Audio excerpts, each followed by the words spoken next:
안녕하세요. 최수일의 기고만장입니다. 지난 시간에 우리는 칼뱅의 기독교 강요 15장 교회의 권세편을 함께 읽었는데요. 오늘은 이어서 칼뱅의 기독교 강요 16장 세속정부에 대한 칼뱅의 태도를 함께 살펴보겠습니다. 2025년 12월 3일에 일어난 내란에 대한 특검 수사와 재판이 진행되면서 통일교 또 신천지 등의 종교단체가 대통령 부인과 여당 고위층 인사들에게 뇌물을 주고 로비를 한다거나 신자들을 특정 정당의 무더기로 입당을 시켜 정당 정치와 각종 선거에 직접적인 영향력을 행사한 일들이 드러나면서 이른바 정교 분리 혹은 정교 유착에 대한 논란이 다시 불거지고 있습니다. 1970년대 박정희 개발 독재에 강력하게 저항했던 기독교 재야 인사들의 재판에서도 정교 분리에 대한 뜨거운 논쟁이 심지어는 법정에서도 제기된 적이 있었습니다. 기독교인들의 독재 정권에 대한 비판, 도시 빈민, 노동자 사회 선교가 정치적이라면서 당시 검찰은 정교 분리의 원칙을 내세우면서 독재 정권의 비판적인 기독교인들을 비난한 것이죠. 개인 영혼 구원이 기독교 본연의 선교이니까 정치 현실이나 사회 문제에 대해서 비판적 발언을 해서는 안 된다는 것이 정부의 주장이었습니다. 그러나 구속되어서 재판을 받던 신학자 또 목사들은 이른바 정교 분리는 종교의 권력 비판을 막는 원리가 아니라 종교에 대한 정치 권력의 간섭이나 탄압을 막기 위한 원리라고 주장했습니다. 그런데 지금 우리나라에서는 통일교와 신천지 때문에 정교 분리가 무엇을 의미하는지 다시 논란이 된 것이죠.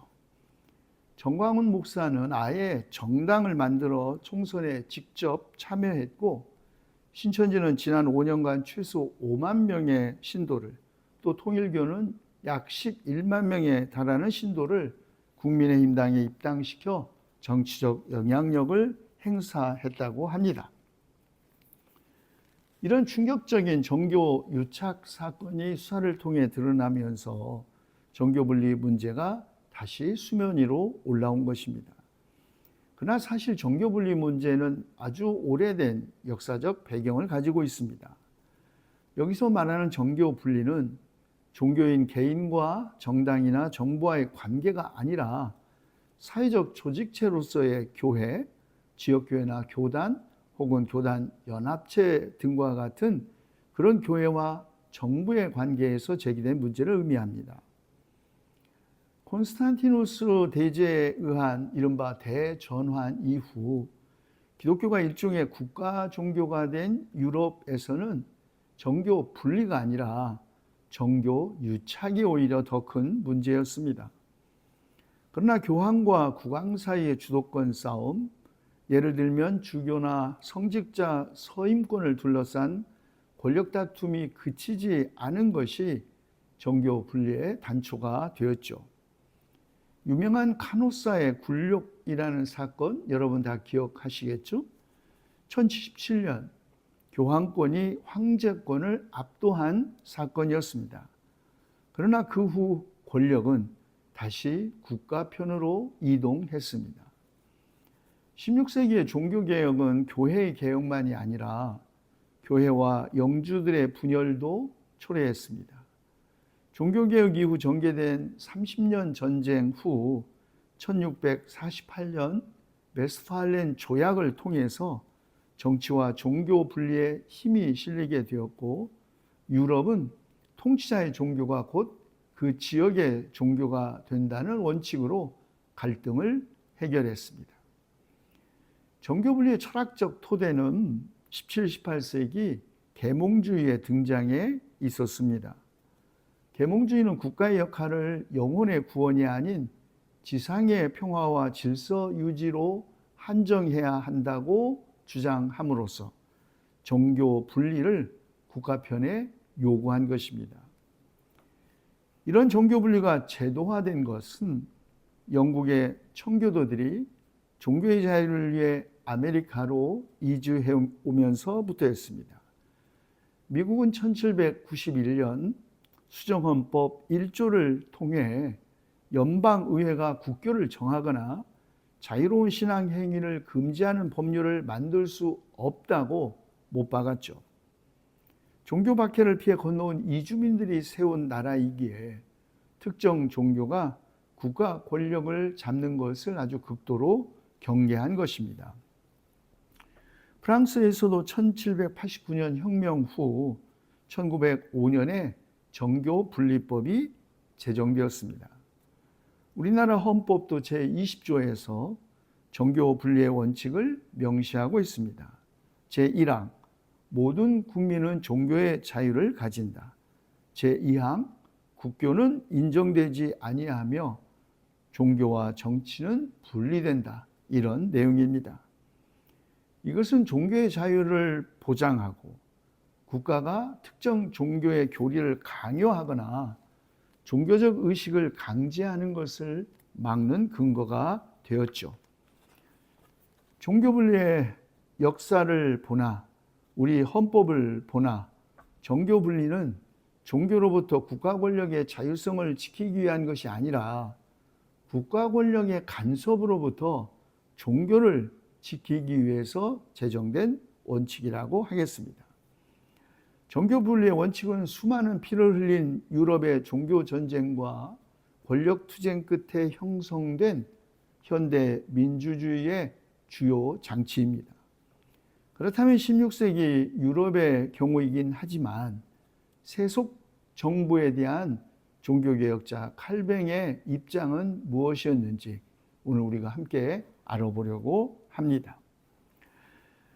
칼뱅은 인간이 두 가지 관할권의 지배를 받고 있다고 생각합니다.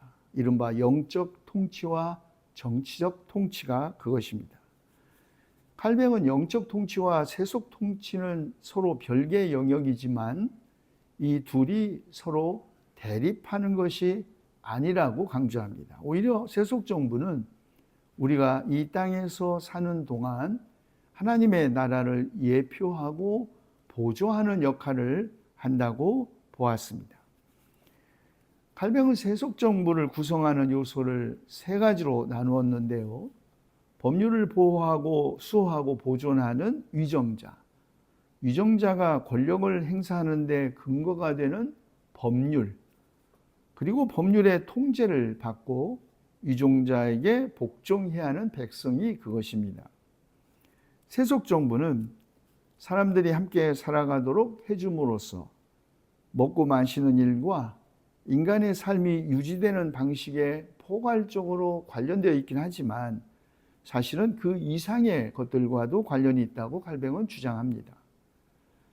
칼뱅은 세속 정부의 목적이 우상 숭배, 하나님의 이름과 그분의 진리에 대한 신성 모독, 신앙에 대한 그 밖의 여러 모욕적 행위가 사람들 가운데 공공연히 조장되고 유포되지 않게 하는 것, 또 공공의 평화가 흐트러지지 않게 하고 각자 자기의 자유를 지키는 것, 사람들이 서로 속이거나 상처를 주지 않고 함께 살아가게 하는 것, 바로 여기에 있다고 함으로써 마치 교회가 그 책임을 공적 권위에 맡기고 있다는 인상을 받습니다.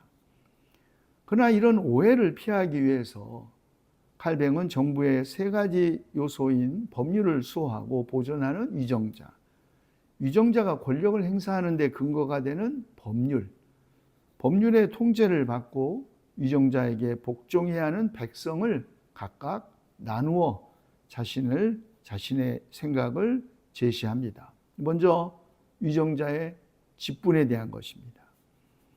칼뱅은 출애굽기 7장 1절과 시편 82편의 말씀에 의거하여 위정자의 직분을 규정하는데요. 이 성서 구절은 현저히 높이 세워진 사람들을 모두 신들이라고 부르는데 이는 결코 사소한 호칭이 아니라는 것입니다.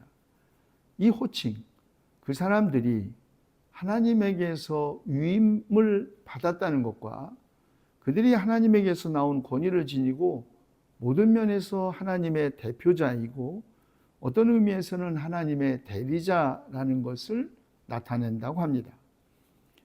칼뱅은 또 사도 바울도 모든 권세는 하나님께서 정하신 것이며 그분이 세우시지 않은 권력은 하나도 없다고 가르쳤고, 통치자들은 하나님의 일꾼으로서 선을 행하는 자를 칭찬하고 악을 행하는 자는 하나님의 진노로 보응한다 라는 로마서의 말씀에 의거하여 세속적 업무에 있어서 고위직 신분은 하나님 앞에서 거룩하고 정당한 소명일 뿐 아니라 다른 모든 소명 중에서 가장 거룩하고 명예로운 소명임을 의심해서는 안 된다고 강조합니다.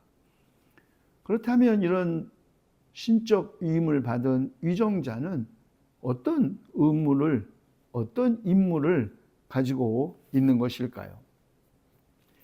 칼뱅은 위정자의 임무는 공적 평화와 정직과 순결과 절제를 수호하고 보존하는 자로 임명되었음을 주목하고 모두의 안전과 평온을 유지해야 한다.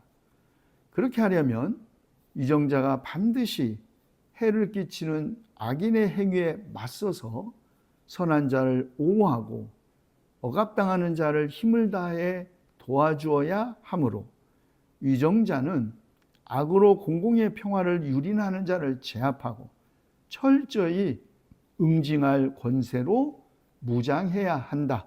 이렇게 주장했습니다. 물론 세속사의 고위 공직자들이 반드시 종교적이어야 할 필요는 없습니다. 그러나 공직을 신으로부터 위임받은 소명으로 생각한다면 공직을 개인적인 부나 명예를 추구하는 수단으로 생각할 수 없죠. 칼뱅은 위정자는 지속적으로 이 소명의식을 마음에 품고 있어야 한다.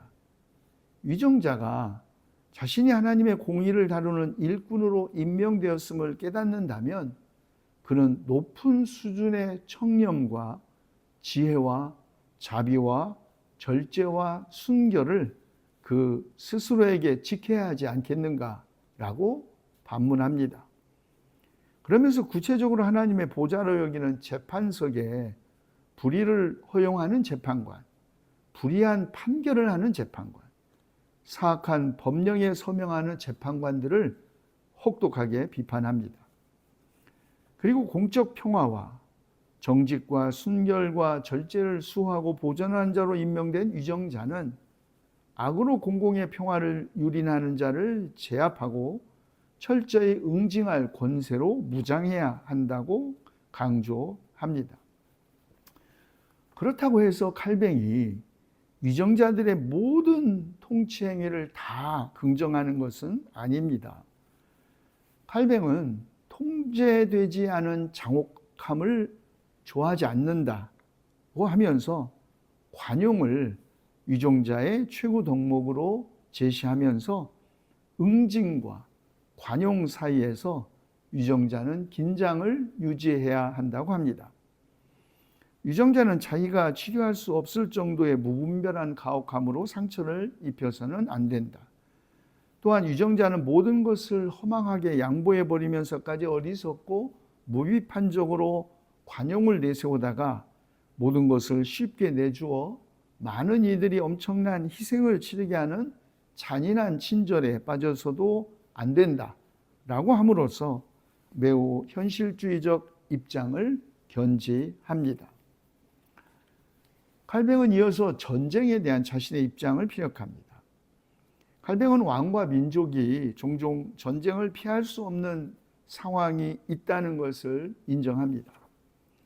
왕이나 민족은 그들의 조국과 영토의 평화를 보존할 권력, 정부의 불만을 품은 자들과 평화를 대적하는 자들이 일으킨 소요를 제압할 권력, 폭력을 당하는 자들을 구제할 권력, 그리고 잘못을 처벌할 권력을 부여받았으므로 각 개인의 안전과 모두의 평온을 뒤흔드는 자들의 노력이나 폭동과 폭력과 억압과 기타 여러 악행을 선동하는 자들의 노력을 수포로 돌아가게 하고 무산시켜야 한다는 것을 인정합니다.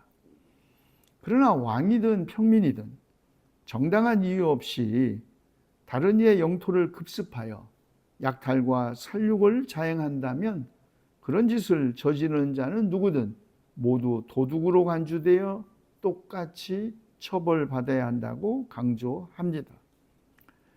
칼뱅은 또 설령 전쟁을 할 기회가 생긴다고 하더라도 위정자는 절박한 필요에 강요당하지 않는 한 전쟁은 피해야 한다라고 권합니다. 피를 흘리는 일에 관한 한 위정자는 개인적 감정에 휩쓸려서는 안 되며 반드시 공익에 따라 움직여야 한다고 한 것이죠. 그 외에도 칼뱅은 위정자의 임무로 세금 및 기타 징수금의 책임적인 사용에 대해서도 자신의 입장을 밝힙니다. 칼뱅은 사도 바울의 말씀을 근거로 로마서 3장 13장 6절이죠. 통치자는 그가 소유한 영토가 사적인 수입이라기보다는 백성 전체의 복리를 위해 마련된 수입임을 기억해야 한다. 따라서 통치자가 자신의 수입을 낭비하고 오용하면 언제나 백성에게 해를 끼치게 된다. 더 낮게 말하면 통치자는 자신의 수입을 백성의 피로 여겨야 하며 그 피를 낭비하는 것이야말로 가장 악독한 잔혹함일 것이다. 더 나아가 통치자는 그가 정하는 부과금과 세금 및 그 밖에 여러 가지 조세를 백성의 필요를 위한 원조금으로 간주해야 한다. 그런 것들을 정당한 이유도 없이 가난한 이들에게 무겁게 부과하는 것은 폭정이고 약탈이라고 비판합니다. 그렇다면 권세에 대한 공경, 위정자에 대한 공격은 과연 기독교적 의무인가? 문제를 제기하고 있습니다. 백성이 자신의 위정자에게 대해 지켜야 할 첫 번째 의무는 위정자의 지위를 고귀하게 여기며 그것이 하나님께서 그들에게 위임하신 권한임을 인정하는 것이다. 그러므로 백성은 위정자를 하나님의 대표자와 대리자로 예우하고 공경해야 한다는 것이 칼뱅의 입장입니다. 백성은 통치자에 대한 존중과 존경심을 유지해야 하므로 통치자의 규율을 지키거나 세금을 내거나 공동방위 문제에 있어서 공공의 의무를 받들거나 그의 명령에 순응함으로써 통치자에게 온전히 순종해야 한다고 하면서 칼뱅은 사도 바울의 주장 곧 모든 영혼은 위에 있는 권세에 복종하라. 이는 권세를 거스리는 자마다 하나님께서 정하신 질서를 거스름이니라는 말씀을 그 전거로 듭니다. 그 외에도 칼뱅은 신약성서의 여러 말씀들을 근거로 통치자와 위정자에 대한 복종을 성서적으로 정당화합니다. 만약 정부에 시정해야 할 문제가 있다면 일반 백성이 소요를 일으키거나 정부를 바로잡으려는 등 자기 손으로 직접 해결하려고 해서는 안 되고 공적 업무를 처리할 자유로운 손을 유일하게 가지고 있는 위정자에게 문제를 위임해야 하며 일반 백성은 위정자가 그들에게 명령을 내려서 공권력을 부여하기 전까지는 아무것도 시도하지 말아야 한다라고 주장합니다. 칼뱅의 이런 태도는 마치 백성은 무조건 위정자의 권력에 복종해야 하고 통치자의 악행에 대해서는 아무것도 시도하지 말고 문제 해결을 통치자에게 위임하는 것이 권력에 대한 그리스도인의 태도라는 여야 한다고 주장한 것일까요? 그렇지 않습니다. 칼뱅은 이어서 악과 혹은 악한 통치자에 대한 저항권에 대하여서도 자신의 생각을 개진합니다. 이 문제는 다음 시간에 이어서 말씀드리도록 하겠습니다. 경청해 주셔서 고맙습니다. 안녕히 계십시오.